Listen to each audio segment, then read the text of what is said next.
Start at the beginning. Yeah.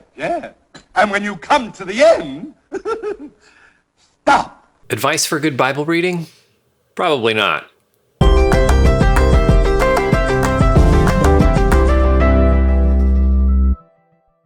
I've talked before on this channel about how the Bible isn't really a book, it's a collection of books. And while it might make sense to read the Bible front to back, and at some point I would recommend it, if you're just starting to discover the Christian scriptures, I'm going to recommend a different strategy. First off, if you don't know your way around the different sections of the Bible, watch this video first. It will help you navigate a bit better. Now that you're back, I'm going to recommend that you read a couple sections of the Bible in order to get a grasp of the basic parts of the story. There are a lot more details that are important and worth studying, but you can start learning about those later. So here's the plan. First, start with Genesis chapters 1 through 11. The first book of the Bible is somewhat well known and also very strange in some places, but what the first 11 chapters of Genesis are doing is setting the scene for the biblical story and introducing what's wrong with the world. You'll read about God's good creation and his desire to have humanity live with him and co-rule over the earth. This section introduces the problem of sin and death and displays some of the massive early consequences of it. Our next section follows directly after the first. It's just the rest of the book of Genesis, chapters 12 through 50. There's a lot there, so take your time, but almost all of it is the story of the family of a guy named Abraham and how God decides to work with his family to bring about a solution to the problem of sin. One thing to keep in mind as you read, just because a good character does something doesn't mean God is okay with it. The people that God uses are almost always profoundly flawed, which is actually good news for me and you. Section 3 moves straight into the next book of the Bible, Exodus. Exodus picks up the story where Genesis ends. Read through chapter 20.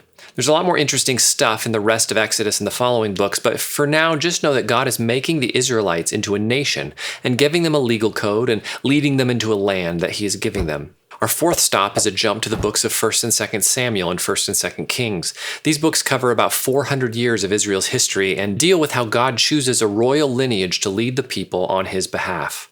Spoiler alert, it doesn't go well. When you get to the end of 2 Kings, you'll find the people of God in a pretty terrible state. Throughout this period, messengers called the prophets are delivering words from God to encourage the people to turn back to him and follow him. They don't end up listening to any of those messages, but our next section is a sampling of some important words from the prophets.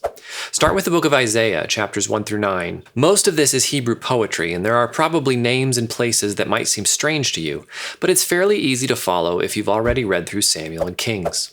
Read Jeremiah chapters 30 through 33 next, followed by Daniel 1 through 7. Daniel is a mix of compelling stories and crazy visions. It's not important to get all the details of the visions right now, but be on the lookout for the Son of Man in chapter 7. He's important. That's all the Old Testament in my beginning reader plan. To fill in the gaps, the people end up getting released from their bondage and return to their land, but they don't hear from God for 400 years. That's where we pick up in the Gospel of Matthew. You're going to want to read the whole thing. You'll be introduced to Jesus, who, if you didn't know, is the ultimate main character in this giant story. Matthew's writing culminates in Jesus' death and resurrection from the dead, which is the beginning of God's plan to restore the creation back to its original purpose. After you get through Matthew, jump over to Acts. Acts was written by a different author named Luke, but it's the continuation of the story from Matthew. You'll read mostly stories focusing on the first followers of Jesus and how his movement spread through some key leaders. One of those leaders, the Apostle Paul, writes the next section of our reading plan, 1 Thessalonians. This letter that was written to the church at Thessalonica is a short, encouraging word to a community of Jesus followers who are struggling in a world that is opposed to their way of life. All of the letters in the New Testament are great, but many of them reference complex social dynamics from their first century context. You'll need to remember that we are reading someone else's mail here, and it's easy to get confused. You'll want to circle back frequently to the letters as you study, but after 1 Thessalonians, jump over to James. James writes to the general church with a very different style than Paul, but his encouragement gives us more insight into the kind of people the early Jesus followers were striving to be. Lastly, we're going to jump to the book of Revelation. Many people are drawn to this book because its apocalyptic poetry is so weird. Read through the whole thing if you want, but if it freaks you out, jump to chapter 19 and read through to the end. It's a strange vision of the future where God is defeating his enemies and bringing the creation back to the goodness that he created it with back in Genesis. That's the plan. I know there's a lot of things I left out, and you should definitely read the whole Bible, like I said, but if you follow those steps, it will give you a good taste of the story that's being told and where you can find yourself in it. For those of you that are well-versed Bible readers, did I leave anything out that you think I should have included? Share your thoughts in the comments and let me know if you decide to try out the plan. It's written out in the description below. Thanks for watching this video. Be sure to check out the description for some links to resources that will help you explore this topic further. And if you haven't yet, please like and subscribe. It makes the algorithm happy.